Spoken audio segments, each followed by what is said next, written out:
Hi friends, welcome back to Chin's kitchen. ನಾನಿವತ್ತು ಎಲೆಕೋಸಿನ ಪಲ್ಯ ಹೇಗೆ ಮಾಡೋದು ಅಂತ ತೋರಿಸ್ತೀನಿ, ಬನ್ನಿ. ಇನ್ನೂ ಯಾರು ನನ್ನ ಚಾನಲ್ನ ಸಬ್ಸ್ಕ್ರೈಬ್ ಮಾಡಿಲ್ಲ, ಸಬ್ಸ್ಕ್ರೈಬ್ ಮಾಡಿ, ಶೇರ್, ಲೈಕ್, ಕಮೆಂಟ್ ಮಾಡಿ. ಒಂದು ಬಾಣಲಿನ ಬಿಸಿ ಮಾಡೋಕ್ಕೆ ಇಟ್ಕೊಂಡಿದ್ದೀನಿ. ಇದಕ್ಕೆ ಉದ್ದುದ್ದಾಗಿ ಹೆಚ್ಕೊಂಡಿರೋ ಕೋಸನ್ನ ನೀಟಾಗಿ ಫ್ರೈ ಮಾಡ್ಕೋಬೇಕು. ಒಂದು 5 ನಿಮಿಷನಾದರೂ ಚೆನ್ನಾಗಿ ಫ್ರೈ ಮಾಡಿ.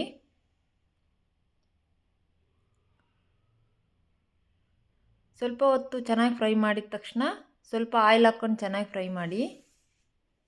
ಇವಾಗ ಆಯಿಲ್ ಹಾಕ್ಕೊಂಡಿದ್ದೀನಿ ನಾನು, ಚೆನ್ನಾಗಿ ಫ್ರೈ ಮಾಡ್ಕೊಳ್ಳಿ. ಇವಾಗ ಒಂದು 4 ಹಸಿಮೆಣ್ಸಿನ್ಕಾಯಿ ಹಾಕ್ಕೊಂಡಿದ್ದೀನಿ. ಕರಿಬೇವು, ಜೀರಿಗೆ,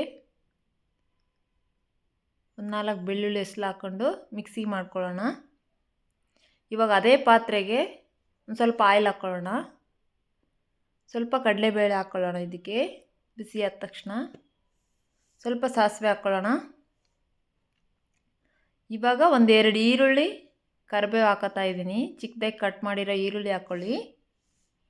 ಚೆನ್ನಾಗಿ ಫ್ರೈ ಮಾಡ್ಕೊಳ್ಳಿ. ಇವಾಗ ಮಿಕ್ಸಿ ಮಾಡ್ಕೊಂಡಿದ್ವಲ್ವ, ಆ ಪೇಸ್ಟ್ನ ಇದಕ್ಕೆ ಹಾಕ್ಕೊಳ್ಳೋಣ. ಒಂಚೂರು ಅರಿಶಿನ ಹಾಕ್ಕೊಳ್ಳೋಣ. ಇದಕ್ಕೆ ಒಂಚೂರು ಉಪ್ಪು ಹಾಕ್ಕೊಳ್ಳಿ, ರುಚಿಗೆ ತಕ್ಕಷ್ಟು ಉಪ್ಪು ಹಾಕ್ಕೊಳ್ಳಿ.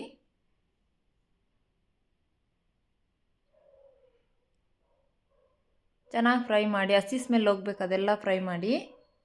ಇವಾಗ ಎತ್ತಿಕೊಂಡಿದ್ವಲ್ವ ಫ್ರೈ ಮಾಡಿರೋ ಕೋಸನ್ನ ಅದನ್ನು ಹಾಕ್ಕೊಂಡು ಚೆನ್ನಾಗಿ ಕಲಿಸ್ಕೊಳ್ಳೋಣ. ಎಲ್ಲನೂ ಮಸಾಲೆ ಹತ್ಕೋಬೇಕಲ್ವ, ಅದಕ್ಕೆ ಖಾರದ ಪೌಡ್ರ್ ಹಾಕಿರೋದು ಒಂದು ಮಾಡಿಟ್ಟಿದ್ದೀನಿ, ಅದನ್ನು ನೋಡಿ. ಅದು ಚೆನ್ನಾಗಿರುತ್ತೆ ಟೇಸ್ಟು, ಇದನ್ನು ಚೆನ್ನಾಗಿ ಬರುತ್ತೆ.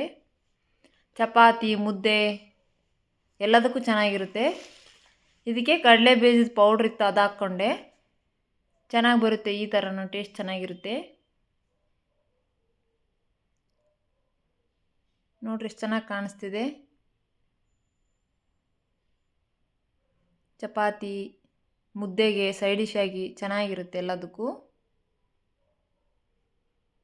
ನೋಡ್ರಿ ಯಾವ ಥರ ಬಂದಿದೆ ಅಂತ. ಹೇಗೆ ಬಂದಿತ್ತು ಅಂತ ನೀವು ಮಾಡಿಕೊಂಡು ನನಗೆ ಕಮೆಂಟ್ ಮಾಡಿ ಹೇಳಿ. Thank you.